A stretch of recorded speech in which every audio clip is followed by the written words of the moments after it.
Amigo y amiga que me escuchas, te damos la bienvenida a Púlpito Reformado.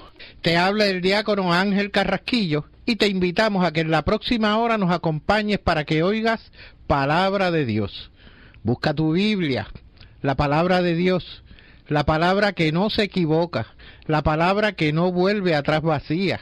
Esa palabra que es como espada de dos filos, la espada del Espíritu que llega a lo más profundo del ser humano por el poder del Espíritu Santo.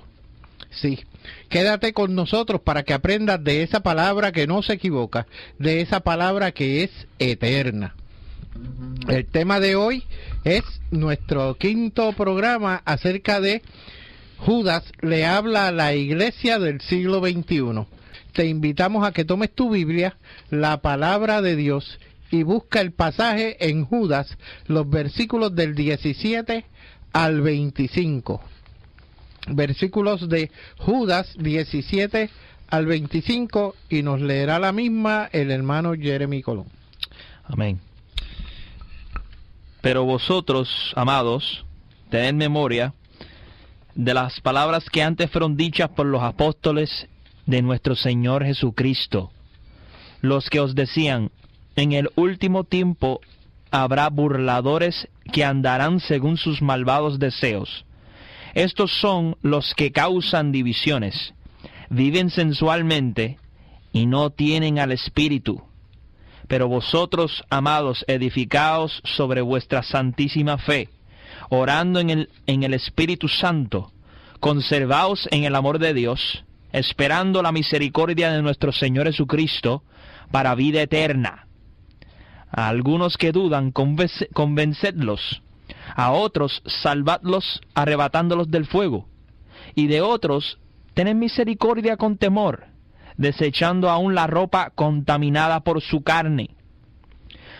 A aquel que es poderoso para guardaros sin caída y presentaros sin mancha delante de su gloria con gran alegría, al único y sabio Dios, nuestro Salvador, sea gloria y majestad, imperio y poder, ahora y por todos los siglos.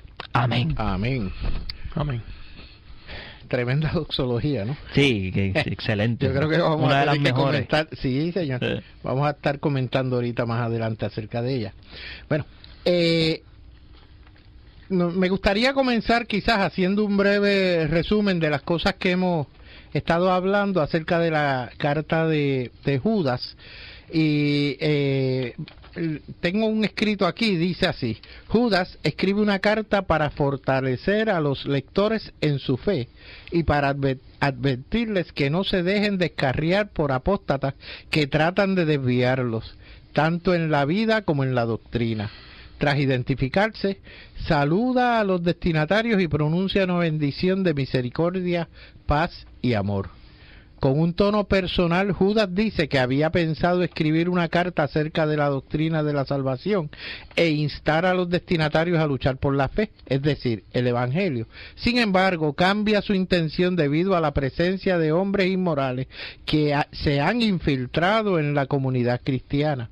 Judas les recuerda a los creyentes 3 ejemplos del Antiguo Testamento que ilustran el juicio divino: los israelitas incrédulos en el desierto, los ángeles rebeldes que dejaron sus posiciones de autoridad y los hombres inmorales de Sodoma y Gomorra.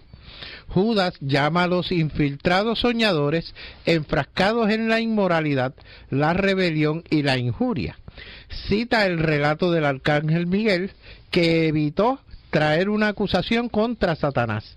Estos impíos siguen el camino de Caín, Balaam y Coré.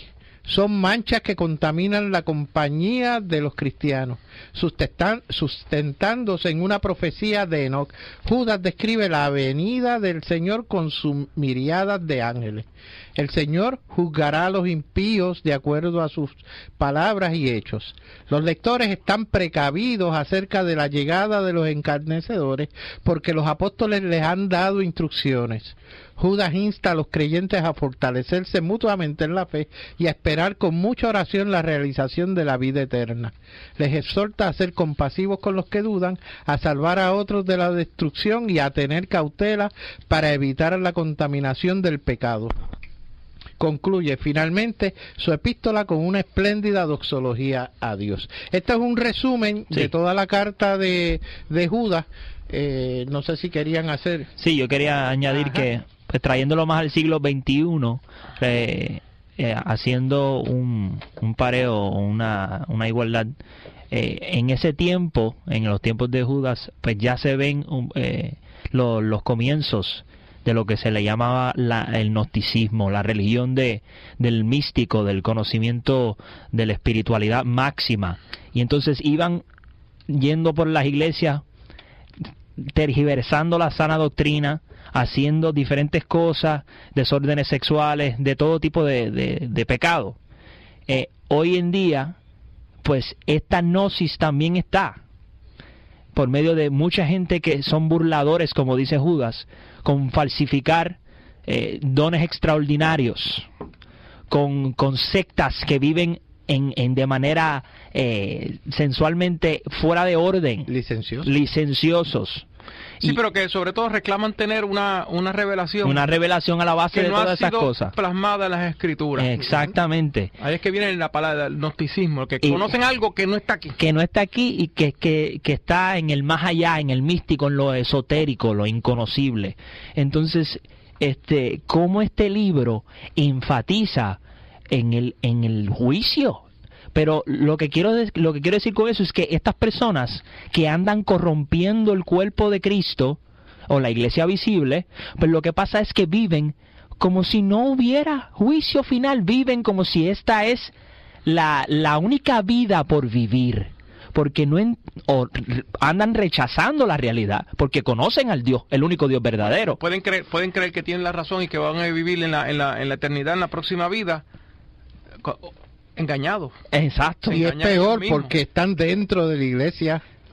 Esa es la advertencia de Judas. Esa es la advertencia de Judas. Comienza la carta diciendo que se han infiltrado, que han entrado encubiertamente. Y me encanta cómo él utiliza diferentes sucesos históricos, diferentes personas. Y ya tú ves que el argumento es robusto.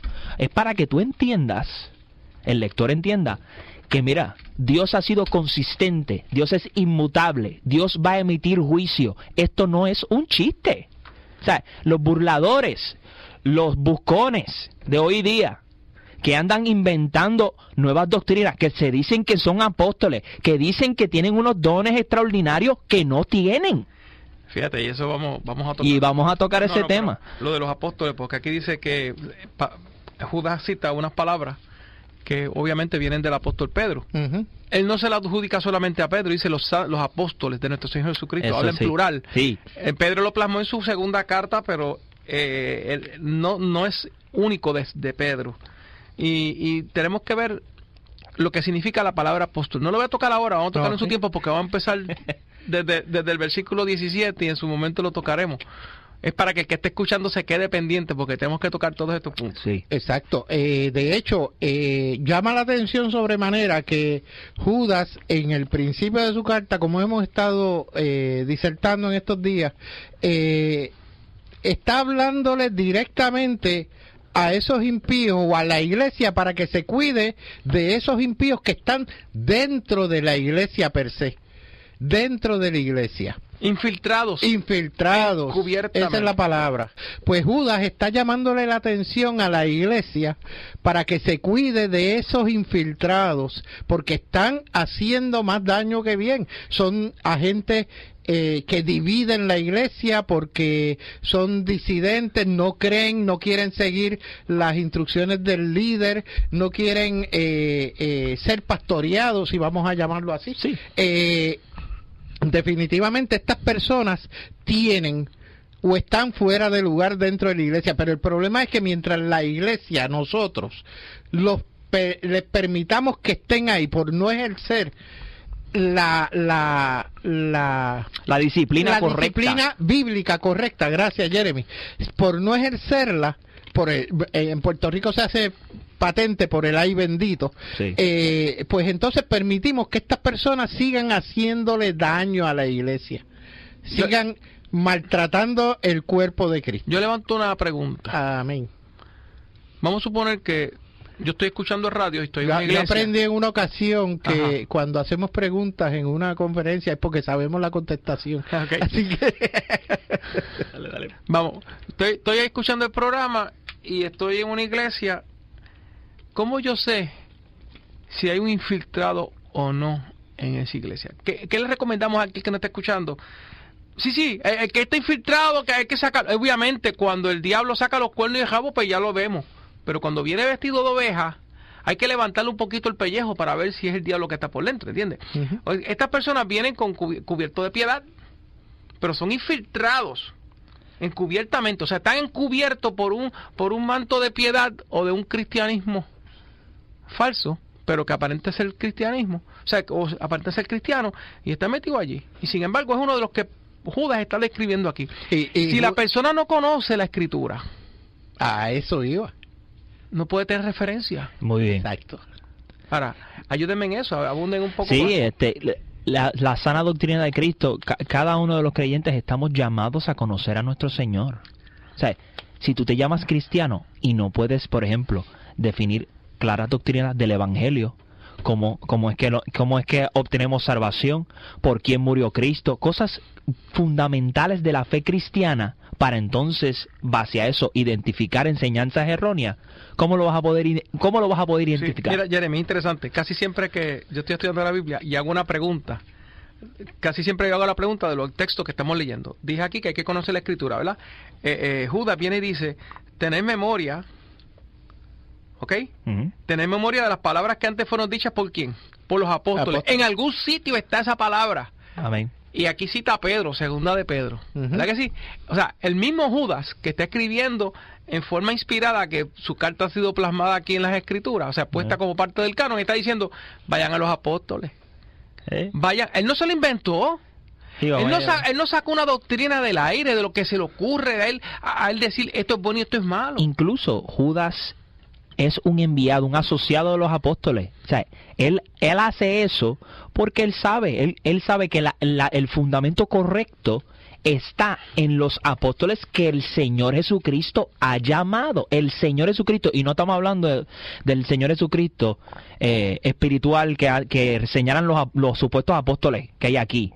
No, el Señor Jesucristo, los testigos que vieron al Señor resucitado, que Vivieron con Cristo él, llamó, vivieron con él que 3 vivieron años, con él. Exacto. durmieron allá en el Monte de los Olivos, en una caseta de campaña, etcétera, etcétera, estuvieron con él en el ministerio. Ujú. Esos son los apóstoles que Judas está hablando. No está hablando de los apóstoles de hoy día que son charlatanes. Sí. Y está Ok. parafraseando lo que tú estabas mencionando ahorita con respecto a lo que dice cuando le dice en la carta, recuerden las palabras que los santos profetas dijeron en el pasado y en el mandamiento que dio nuestro Señor y Salvador por medio de los apóstoles de ustedes. Eso viene de segunda de Pedro 3:2. Específicamente está hablándole, no es algo como tú bien dices, que me lo estoy inventando, es lo que ya dijeron y le está ordenando a los lectores. Recurre a ese dato, o A sea, ese fundamento. a ese fundamento básico de nuestros apóstoles, los enviados realmente por Cristo, que dijeron esto respecto a los escarnecedores y los Burladores. burladores, exactamente. O sea, que está haciendo referencia a algo que ya existe, que ya es un dato que es conocido por todos. Jeremy. Quería añadir como Pepe, la pregunta entonces está, podemos discutir cosas básicas. ¿Qué hace un apóstol? ¿Sabe? ¿Qué es lo que lo hace a él un apóstol? Datos básicos, como lo que hemos mencionado, es que el Señor Jesucristo lo haya llamado, que haya sido testigo de la resurrección. Porque todos los apóstoles, inclusive los enviados, fueron testigos de la Sí, resurrección. antes que sea con el próximo punto, va bien. Sí. Cuando tú dices testigo, está hablando de una persona que con sus propios ojos, Ujú. los ojos de la cara, Vio.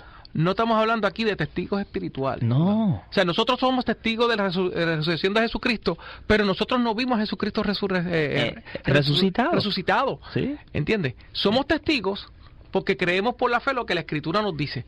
Pero aquí un apóstol no es por fe que vio a Jesucristo resucitado, es que lo vio con sus ojos. Exactamente. Y estuvo 3 años con él allí. Recibió su querigma, su mensaje, su evangelio personalmente del Señor Jesucristo mismo. El apóstol Pablo recibió la revelación de un Cristo resucitado y lo tumbó del caballón que andaba. Y recibió la doctrina. Y en base a eso es que podemos decir, este es un burlador. En base a eso podemos decir, este es un charlatán.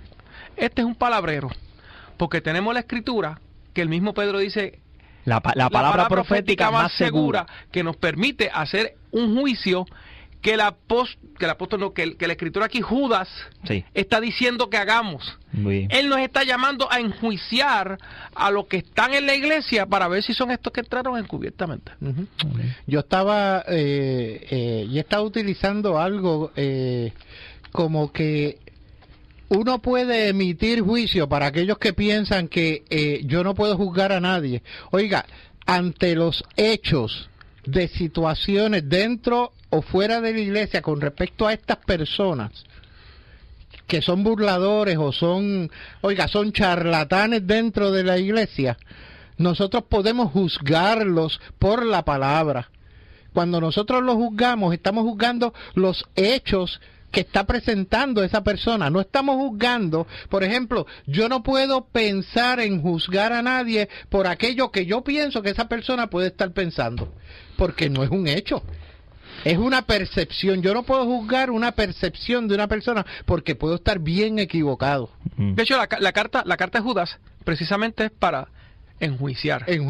Porque dice en el versículo 3, amado, por la gran solicitud que tenía de escribiros acerca de nuestra común salvación, me ha sido necesario escribiros exhortándoos que contendáis ardientemente por la fe que ha sido dada a los santos. Que una vez sido dada a los santos. O sea, él está hablando de hacer, cuando está hablando de juicio, no estamos hablando de un tribunal necesariamente. Puede llegar a ese punto, pero no necesariamente. Ejercer sabiduría y discernimiento, eso es parte de contrastar la palabra del Señor con lo que lo que estamos viendo y lo que estamos escuchando. Confrontarlo con la palabra.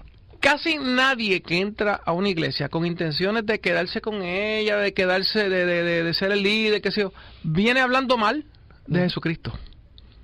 No, Tacho. Casi todo, por eso dice que viene encubiertamente, porque está cubierto por un manto que no es lo que está cubriendo adentro. Tengo que hacer un paréntesis aquí con respecto a lo que se dijo en uno de los programas anteriores y lo que estaba diciendo Jeremy con respecto a que tenemos que conocer. Estas personas que vienen a minar la iglesia están preparados en la palabra. Sí, no vengan a decir... Son conocedores. Sí. Son conocedores, no hermano. No es fe sencilla, como había mencionado la semana pasada. No. No son impíos del mundo, o sea, están dentro porque conocen y están buscando las debilidades que pueda tener cualquier hermanito en la iglesia, oiga, para atacarlo, para criticar el pastor, para criticar aquello que se está haciendo, que él, si yo estuviera ahí, lo haría de esta otra forma. Ya están creando, son entes divisionistas o que dividen la iglesia y su fundamento, su base. En ese mismo versículo 17, luego de que él menciona los apóstoles de nuestro Señor Jesucristo, él va entonces en contraste con estos impíos que retan esta misma autoridad. Y dice que estos son burladores en el sentido es que falsifican, o sea, que hacen un tipo una actitud de mofarse, o sea, de falsificar en el sentido como crear un tipo de forma parecida a lo que está, pero que engaña, que no es lo correcto. Eso es lo que es mofarse, o sea, coger lo que es originalmente y entonces hacer una caricatura de lo que es lo original. Fíjate que nosotros aquí estamos criticando a esas personas, pero no lo hacemos en tono de burla. No. Lo hacemos en tono de juicio, porque la Escritura nos permite llegar a ese punto. Y con la preocupación de que estas cosas, fíjate que el tema es, Judas le habla a la iglesia del siglo XXI. De manera que estamos tratando de traer este mensaje de Judas a los días actuales, o sea, al presente. Oye, ¿ustedes pueden creer? Judas estaba vivo en el primer siglo. Ajá. ¿Ok? Y ya entraron burladores, o sea, la iglesia no hizo más que inaugurarse y ya entraron los No ha burlistas. estado exenta desde... O sea que en el siglo XXI no podemos esperar menos que eso tampoco. Muy bien, muy bien. Lo que quería añadir era como con crear caricaturas de que como el siglo XXI, como habíamos mencionado, con personas y charlatanes como los que hacen el evangelio de prosperidad, los falsos apóstoles, los que reclaman tener dones extraordinarios de revelación de Dios, eso es caricatura. Eso es, como diríamos en el boricua, pintura y capota. Es mentira. No tienen la autoridad apostólica, aparte del argumento de que el canon ya está cerrado, el plan de redención lo cumplió nuestro Señor Jesucristo, la revelación especial ya cesó. Y entonces, ¿qué te voy a decir? Cuando alguien dice, el Señor me dijo, de ahí en adelante yo cierro mis oídos. Lo cierro en el sentido de que esta persona está cualquier intuición, cualquier cosa que le y puede ser que el Espíritu ilumine a una persona para acordarse de algo, eso para pensar algo, para alguna sabiduría. Eso es importante. Pero a eso decir, el Señor me dijo. O sea, tiene una Biblia con páginas en blanco al final donde sigue escribiendo parte del canon. Exactamente. Eso es importante saber y hacer la distinción. Porque el Señor sí ilumina, el Señor da sabiduría, el Señor da... guía a la iglesia, eso es parte del poder, o los dones que dispensa el Espíritu Santo para el bienestar de su iglesia. Mira el versículo 20. Dale. Pero vosotros, y aquí hace otro contraste con la palabra pero, como lo hace en el versículo 17. Pero vosotros, amados, edificados sobre vuestra santísima fe, orando en el Espíritu Santo. ¿Para qué orar? Porque el Señor da. Amén, eso es un medio. En Santiago dice, el que quiera sabiduría, pídala, el Señor la da. Pero eso no es revelación. Muy bien. Eso no es cosa de decir, el Señor me dijo, y esto es ley. Amén. Porque entonces entramos en una batalla. Sí. ¿Y de qué manera? Y déjeme decirle, la palabra apóstol en las Escrituras no es una cosa, no es un nombre, no es un título para esas 12 personas nada más. Era una palabra ordinaria en el griego, donde lo que significa es un representante legal. Un enviado. Como si fuera un abogado. Yo recluto un abogado para que me represente. El que no le hace caso al abogado no me hace caso a mí. Porque él me está representando.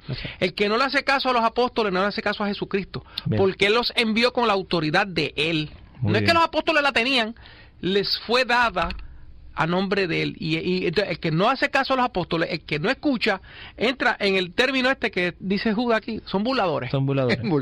Porque burlan la autoridad de Cristo en esos 12 hombres.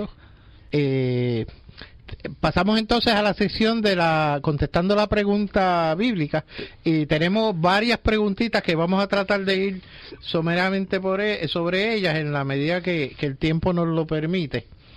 Pepe, ¿quieres leer la primera? Sí, mira, aquí un amigo llamado Luis Reyes nos hace una pregunta interesante y vamos a contestarla. Porque este es un programa, como dijeron ahorita, que enseña. ¿Cómo Pablo llega a ser apóstol, ya que no anduvo con Cristo como los demás apóstoles? Excelente pregunta. ¿Cómo la tiramos? ¿Quién la coge? Amén. Vemos en el libro de los Hechos, se me va el capítulo específico. Me tiene que perdonar ahí a ver si Pepe se acuerda. Yo sé que está en el libro de los Hechos, donde el Señor se revela a Pablo. O sea, aunque no anduvo con Cristo como un apóstol de los 12 apóstoles en los evangelios, pero el Señor resucitado, en Hechos capítulo 9, el hermano Pepe me asistió ahí, Hechos capítulo 9, va al texto, lee el texto, y vas a ver cómo el Señor resucitado se le revela a Pablo y lo llama para ese oficio. Y el apóstol Pablo recibe doctrina directamente del Señor Jesucristo. Esa es la manera en que Pablo entonces ejerce la función de apóstol. Pero fíjate, él no anduvo con el Señor por los 3 años de su ministerio. No.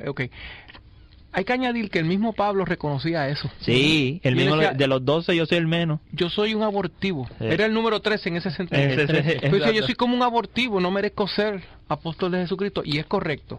Él no estuvo los 3 años, pero él fue testigo de su resurrección porque lo vio. De hecho, él dice que el Señor, la última persona a quien se le presentó el Señor fue a Pablo. Eso lo dice la Escritura. Sí. O sea, que los que están por ahí diciendo que yo vi al Señor, que es cierto, pues miren, eso estamos hablando de personas que tienen visiones raras, ¿verdad? Pero Pablo mismo lo dice, Pablo dice, yo soy un abortivo, yo no debería ser el apóstol del Señor, precisamente pensando en este requisito. En ese mismo requisito. Pero él fue testigo porque lo vio, se le presentó, y él lo llamó en una forma extraordinaria a los otros 12 apóstoles, correcto. Pero los otros 12 apóstoles reconocieron el apostolado de Pablo. Pedro lo reconoció. Todos lo reconocieron. Todos lo reconocieron, pero Pedro lo dice específicamente en su carta de que sobre las escrituras de Pablo, que las igualas a las escrituras de la Biblia. Segunda pregunta. Mira, estoy obligado a someterme a un pastor que se ha casado varias veces. Bueno, esa pregunta no nos dice mucha información al respecto, pero nosotros vamos a tratar de añadirle. Exacto, lo que yo orientaría a esta persona es en términos de que bíblicamente el divorcio en algún momento pues fue aceptado, y la misma palabra lo dice, Cristo mismo lo dijo, en términos de que el pueblo era quien pedía aquellas cartas de divorcio. Sin embargo, no ha sido esa nunca la intención de Dios respecto a la unión o al matrimonio. Sí, porque no dice que se ha divorciado, dice que se ha casado varias veces. Exacto. Inferimos. Que fue por divorcio.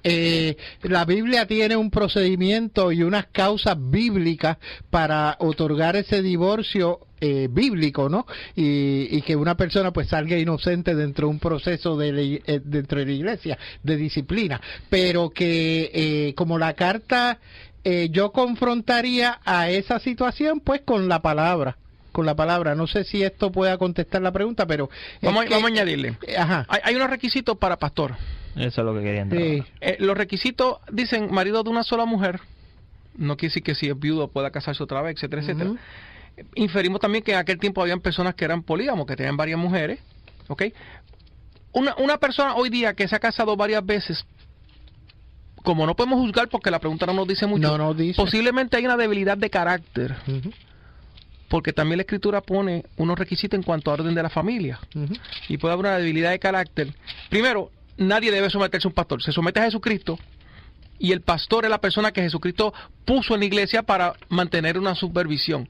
Okay, los hermanos obedecemos a nuestros pastores siempre y cuando sea en la estructura que Jesucristo estableció en la iglesia. Tengo que añadir en ese sentido, muchas veces Dios hace unas cosas y para provocar otras, o sea, tenemos que preguntarnos, porque si Dios es soberano y está actuando en todo, ¿por qué Dios permitió que una persona haya entrado en el pastorado dentro de una iglesia X? O sea, tenemos que cuestionarnos, hermano, pero para hacer eso, ese escrutinio tiene usted que conocer la palabra. Tercera pregunta y la última palabra. Es relacionada, dice, es de la señora Rosado de Ponce. ¿Ustedes como iglesia aceptarían pastoras o gays en su congregación? Vuelvo con la misma respuesta. Hay unos requisitos en las escrituras que se tienen que cumplir para esta posición. Y hay dos posiciones, están los de los pastores, ancianos, y están los diáconos. Hay unos requisitos. Si no cumple con esos requisitos, nosotros no inventamos los requisitos. Definitivamente. Nosotros no ponemos los requisitos en cuanto a la sociedad de hoy día para ver si es antipática o no. Están esos requisitos. Si no cumple con esos requisitos, no soy yo, es la congregación, es el Señor Jesucristo quien nos llama y la iglesia lo reconoce. En referencia bíblica, pueden ir a 1 Timoteo 3, que ahí salen los requisitos de los obispos y requisitos de diáconos. Obispos es sinónimo de anciano, y cuando se utiliza el término pastor usualmente es sinónimo de un anciano maestro. Y tengo que añadir, o sea, que yo sepa, en ningún sitio en la Escritura nos orienta o nos lleva o nos guía a que haya una pastora. Sí, hay un... mira, hermano, eso es un tema bien sensible, porque ¿cómo no? vivimos en una sociedad que tiende a ser matriarcal, por el efecto del feminismo. El Señor ha diseñado unos roles dentro de lo que es la familia, y la mujer asume un rol precioso de cobijar y tener a los hijos, donde los varones no podemos hacer eso. Eso es el rol que Dios le dio a la mujer, de educar a sus hijos, de criar a los hijos. Eso no es algo que el hombre no puede hacer. Hay unos roles específicos y la Biblia es bien específica Bien claro. en cuál es el rol de la mujer y el rol del varón. Pero en cuanto a la iglesia, El rol del varón. está estructurado esos requisitos. Ujú. No es invento de nosotros. Nos inventó de la iglesia, es un requisito que el Señor puso por medio de la autoridad que estuvimos hablando ahorita, que son de los apóstoles. Amén. ¿Ok? Sí. Pablo le escribe a Timoteo y Pablo le escribe a Tito y pone esos requisitos. Exactamente. Eso es lo que debemos buscar, la escritura, que la escritura nos hable. No la sociedad ni los tiempos, Bien. ni las tradiciones.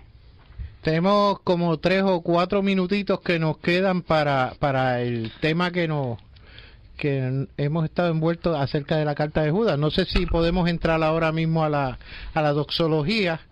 Me permito leerla, versículo 24. Y a aquel que es poderoso para guardaros sin caída y presentaros sin mancha delante de su gloria con gran alegría, al único y sabio Dios, nuestro Salvador, sea gloria y majestad, imperio y potencia, ahora y por todos los siglos.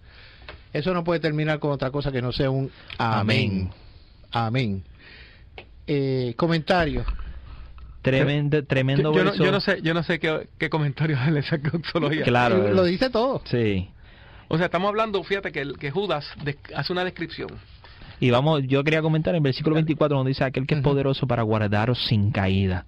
O sea que él resume su carta amonestando, dirigiendo al pueblo de Dios, la iglesia visible, a extirpar, a luchar ardientemente por su fe, a identificar a estos que no se quieren apacentar, a sujetarse a autoridad. Te da toda la descripción y todos los peligros, pero a lo último te cierra la carta con la perseverancia que hay en el cuerpo de Cristo, la iglesia invisible, que va a ser mantenida y va a ser dirigida y va a ser sostenida por el Espíritu Santo de Dios sin caída hasta el final de los tiempos. Y sin mancha. Y sin mancha. Claro, Precioso. cuando hablamos de mancha estamos hablando de la parte moral, la caída es la parte de la debilidad, en la mancha es la parte moral que está relacionada una con la otra.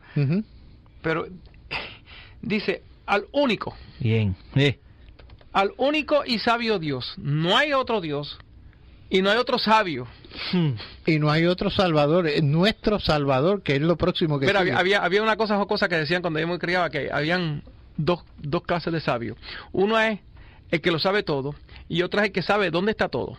Y del primero, nada más que hay uno, que ese es el Señor Jesucristo. Amén. ¿Entiendes? Y el que lo sabe dónde está todo, pues no es un sabio, sino que sabe dónde está todo. Y aquí estamos hablando al único y sabio Dios. Es un Dios exclusivo, no hay más ninguno. Las Escrituras no presentan ningún otro. Amén. Estamos hablando del Dios Trino. Amén. Dios Padre, Dios Hijo y Dios Espíritu Santo. Ese Dios es nuestro Salvador. Y ahí pone, a Él va a ser, no es que nosotros vamos a darle gloria, pero no es porque nosotros se la demos. A Él va a ser la gloria y majestad, imperio, potencia, ahora y por todos los siglos. Soberanía total. Eso no depende de lo que nosotros hagamos aquí. Amén. Dios va a recibir la gloria, va a recibir la majestad. Pero hermano, para usted conocer a ese Dios que se habla ahí en esa palabra, usted tiene, y valga la redundancia, tiene que conocer la palabra, porque esa es la única revelación actualmente que nosotros tenemos, que nos dice el carácter de Dios, nos dice todas las cosas acerca de ese Dios al que Judas le ha dado toda esa gloria, honor y honra en esa doxología. No tenemos que buscar en otras fuentes ni otra revelación nueva. O sea, eso está escrito aquí en la palabra. Y en ese mensaje, que es lo que Judas está tratando de transmitir, no al siglo XXI que estamos viviendo, sino que lo entendemos, es a toda la eternidad mientras dura el hombre. Toda la historia del hombre. Exacto, hasta que Cristo vuelva. Fíjate, todo este mensaje aplica. Esa doxología no podemos separarla del resto de la carta. No, por eso aquellos que están entrando encubiertamente no hacen eso. No le dan gloria a Dios. No. Para nada. Y no le dan gloria a Dios, rechazan a Dios, andan tergiversando sus órdenes. Pero en esa doxología vemos encapsulado cómo al final de las cosas, como en el final del día, en ese gran día final, en ese juicio final, en que la gloria y la majestad y el imperio y el poder ahora y para todos los siglos, como dice Judas, se les va a dejar a conocer a estos impíos en el juicio, como ha mencionado Judas en toda la carta. Fíjate, Jeremy, vamos a conectar esto con una de las preguntas que se hicieron aquí de sobre si nuestra iglesia aceptaría un pastor así o asado. La sabiduría viene de Dios, no de nosotros. Uh-huh. Entonces, si Dios puso unos requisitos para estas posiciones, es porque Él es sabio. Quizás no lo entendamos nosotros, quizás no lo entendamos hasta el día que Él venga. Quizás cuando Él venga no nos interesa entenderlo tampoco, pero eso fue en su sabiduría lo que nos ha dejado. Y lo menciono por lo de los pastores, pero en todas las áreas de la vida de una persona es lo mismo. Vamos a seguir lo que el Señor nos ha dicho, porque Él es sabio, no nosotros. Él conoce la eternidad, Él conoce lo que viene, el porvenir y todo, no nosotros. Tenemos que confiar en su providencia. Por eso es que Judas dice, nosotros orando en el Espíritu Santo. ¿Orando para qué? Para que el Señor nos dé entendimiento y sabiduría para poder seguir lo que Él nos ha dicho. Exacto. Aunque muchas veces no lo entendamos.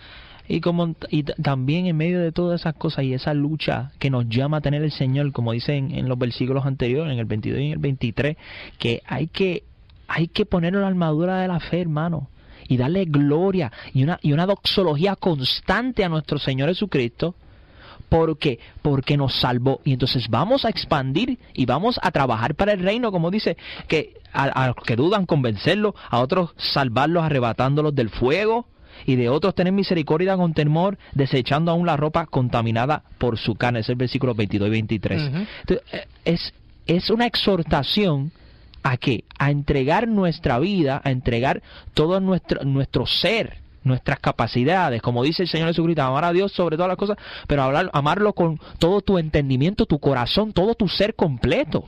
Eso es lo que nosotros como pueblo de Dios tenemos que hacer dentro de la iglesia.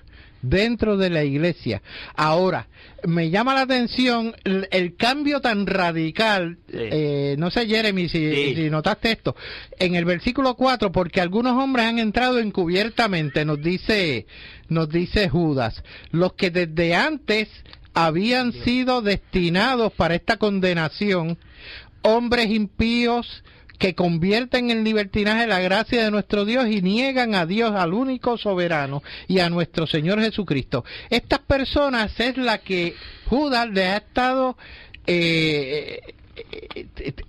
dando golpes para que la iglesia, el verdadero pueblo de Dios, que está en esa iglesia, el cuerpo de Cristo, pueda tomar acción con libertad, porque la Escritura le dice cómo hacer las cosas y qué hacer. Entonces, cambia radical cuando exhorta desde el versículo 23, diciéndole a ese pueblo de Dios las cosas que nosotros, como pueblo verdaderamente de Dios, tenemos que comenzar a hacer, que comenzar a realizar, que comenzar a ejercer ese amor bíblico que está escrito en esa única palabra que atesoramos tanto y que la tenemos nosotros en lo personal como nuestra única regla de fe y conducta. Ajá. Amén. Yo quería simplemente añadir que eso es bueno, nos llegó un mensaje de texto, que Hechos 9 no describe nada referente al caballo de... Eso fue una añadidura mía, quizás estaba mezclando detalles. Es que se infiere que pero, Pablo iba a Damasco montado sí, un caballo, pero la Escritura no habla de caballo. Asumí. Pero es bueno. importante ser consistente y bíblico, y eso está muy correcto. En Hechos 9 simplemente se describe la conversión de Pablo, como Dios se le reveló en el camino a Damasco. Eso fue... Perdóneme, hermano.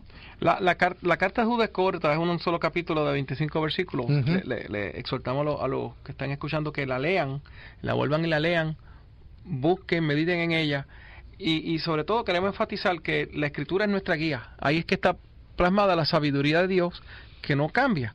Dios da distintos dones, pero la sabiduría es una, es la que está en las Escrituras. Y aplicamos, y vuelvo y lo digo, lo repito, porque yo sé que hay muchas preguntas parecidas a la que nos hicieron sobre si nosotros aceptaríamos pastores así basados. Nosotros no aceptamos pastores que no sean con los requisitos bíblicos. Y no es porque nosotros inventamos o queremos que debe ser así, es porque la Biblia lo indica, porque si no, no seríamos iglesia de Cristo. Y nosotros hemos visto que cuando empiezan a traer ideas extrabíblicas para tratar de usarlas en la iglesia, creyendo que son cosas buenas, cosas pragmáticas, cosas que van a mejorar, cosas que en estos tiempos son diferentes a los tiempos de Pablo, de Pedro. Esto es un argumento que muchas veces usan, el hecho de que cuando la Biblia se escribió era una forma o una sociedad distinta a la que hoy día existe. Y la Biblia fue hecha no para aquella época. Cuando el Señor dijo en el monte Sinaí, de no matarás, eso fue mucho antes de Jesucristo, y el no matarás aplica hoy como en aquel entonces. Exacto. O sea, las doctrinas de Dios, la enseñanza para propósito, no cambian. Los requisitos de Dios son los requisitos no cambian. Lo que vamos a presentarnos delante de Dios, tenemos que ser redimidos por Jesucristo. Eso no va a cambiar. Uh-huh. O sea, los tiempos cambiarán algunas cosas, habrá más ciencia, más tecnología, habrá adelantos y otras descubrimientos. Descubrimientos, estoy hablando del espacio, qué sé yo, y otras cosas. Pero la moral es la misma. Amén. Y la enseñanza de Dios es la misma. Y eso es lo que se presenta en la Escritura, el carácter de Dios, como nosotros, o sea, cuando nosotros leemos la Escritura estamos conociendo al Dios nuestro, al único y sabio Dios. Estamos conociendo al que está descrito ahí en su forma de pensar, en su forma de ser, en su carácter. Cuando nosotros desobedecemos o nos desviamos de seguir esa línea de la moral que Dios nos ha establecido, estamos entonces, ¿qué? Violentando todo lo que Dios ha dicho que tenemos que hacer. Nos ponemos en el lugar de Dios. Eso es peor. Nos hacemos jueces porque entonces empezamos a juzgar lo que la Escritura dice que podría ser distinto hoy a lo que era un tiempo atrás. Y vuelvo y digo, muchas de las cosas que nosotros estamos disfrutando hoy día, muchas de las libertades que estamos disfrutando hoy día, son producto de un estudio concienzudo del Nuevo Testamento, de la enseñanza del Evangelio. Pablo dice que nosotros debemos cuidar la libertad con que Cristo nos hizo libres. ¿Qué significa eso? Tiene muchas repercusiones. Amén. Que el Señor esté contigo, con tu familia. En el nombre de nuestro Señor Jesucristo hemos orado. Amén y amén.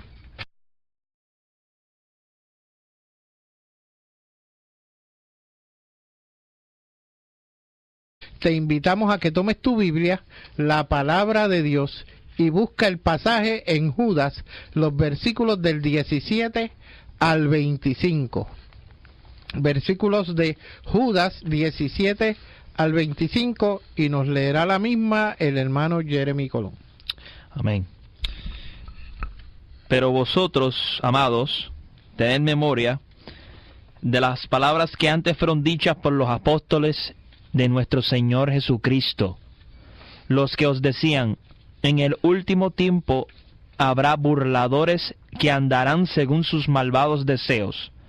Estos son los que causan divisiones, viven sensualmente y no tienen al Espíritu. Pero vosotros, amados...